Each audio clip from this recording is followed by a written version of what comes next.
দক্ষিণ এশিয়ায় যুদ্ধের ঘনঘটা আর এরই মাঝে পাকিস্তানের যুদ্ধ বিমানের ধাওয়া খেয়ে পালিয়ে বাঁচল ভারতের 4 যুদ্ধ বিমান। কাশ্মীরে রক্তাক্ত সন্ত্রাসী হামলার পর দক্ষিণ এশিয়ার আকাশে এখন যুদ্ধের ঘন মেঘ। চারটি রাফাল যুদ্ধ বিমান নিয়ে ভারত যখন আকাশ দখলের খেলায় নামে, তখন পাকিস্তান এক প্রান্ত থেকে দেখিয়ে দেয় আকাশ কারো একার নয়। পাকিস্তানের সাহসী প্রতিরোধে পালিয়ে যায় ভারতের রাফাল যুদ্ধ বিমানগুলো। আর গোটা অঞ্চল জুড়ে ছড়িয়ে পড়ে একটাই প্রশ্ন, ভারত কি নিজেই আগুনে ঘি ঢালছে?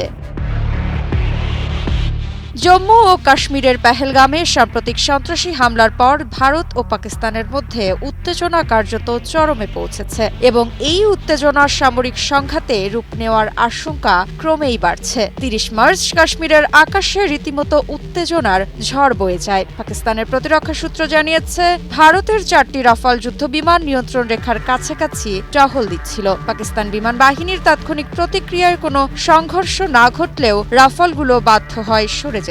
এই ঘটনাটি শুধু একটি পিছিয়ে যাওয়া নয়, এটি একটি স্পষ্ট বার্তা। ভারত যাই ভাবুক, পাকিস্তান যুদ্ধের জন্য প্রস্তুত রয়েছে। এই ঘটনার কয়েক ঘণ্টা আগেই পাকিস্তানের তথ্যমন্ত্রী আতাউল্লাহ তারার জানান, ভারত 24 থেকে 36 ঘণ্টার মধ্যে হামলার প্রস্তুতি নিচ্ছে। গোয়েন্দা তথ্য বলছে এটি নিছক গুজব নয়। তবে এর জবাবে পাকিস্তানের প্রধানমন্ত্রী শেহবাজ শরীফ জাতিসংঘ মহাসচিবকে ফোনে স্পষ্ট জানিয়ে দেন, ভারত যদি আগ্রাসন চালায়, পাকিস্তান পূর্ণ শক্তি দিয়ে জবাব দেবে। সার্বভৌমত্ব রক্ষা করতে তারা প্রস্তুত রয়েছে। আর সবচেয়ে ভয়ঙ্কর হুঁশিয়ারি এসেছে পাকিস্তানের প্রধানমন্ত্রী খাজা মোহাম্মদ আসিসের কাছ থেকে। তিনি বলেন, ভারতের যে কোনো সামরিক আগ্রাসনের জবাবে প্রয়োজনে পারমাণবিক অস্ত্র ব্যবহারের পথও খোলা। এর আগে 28 এপ্রিল কাশ্মীরের নিয়ন্ত্রণ রেখার কাছে ভারতীয় কোয়াডকপ্টার ড্রোনগুলি ভূপাতিত করেছিল পাকিস্তান। ড্রোনটি আকাশসীমা লঙ্ঘন করার পর পাকিস্তানি সেনাবাহিনী গুলি চালিয়ে ড্রোনটি ভূপাতিত করে। নিরাপত্তা সূত্র জানায়, শত্রুপক্ষ নজরদারি চালানোর চেষ্টা করছিল, যা পাকিস্তান সেনাবাহিনীর সময়োপযোগী পদক্ষেপে ব্যর্থ হয়। স্বাস্থ্যকর অল টাইম হানিকম, সব সময় all time healthy life. Pakistan সেনাবাহিনী ড্রোন ভূপাতিত করার এই ঘটনাকে নিজেদের সতর্কতা, পেশাদারিত্ব ও প্রতিরক্ষাগত প্রস্তুতির প্রমাণ বলে উল্লেখ করেছে। একই সঙ্গে জানানো হয়েছে, শত্রুদের যে কোনো আগ্রাসনের তাৎক্ষণিক এবং কার্যকর জবাব দিতে পাকিস্তান সেনাবাহিনী সর্বদা প্রস্তুত, আর দেশ ও জনগণ পুরোপুরি সেনাবাহিনীর পাশে রয়েছে।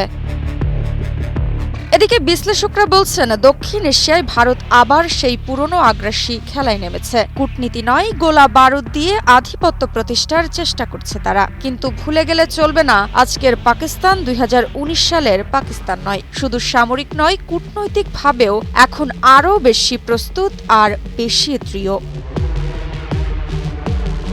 কাশ্মীরের আকাশে এক মুহূর্তের উত্তেজনা পুরো দক্ষিণ এশিয়াকে নিয়ে যেতে পারে এমন এক যুদ্ধের পথে, যেখান থেকে ফেরার রাস্তা হয়তো কারো জানা নেই। ভারত কি এখনো সময় থাকতে থামবে, নাকি তার অহংকার গোটা অঞ্চলকে ঠেলে দেবে ধ্বংসের মুখে? মৃত্তিকা বিশ্বাস, নিউজ 24।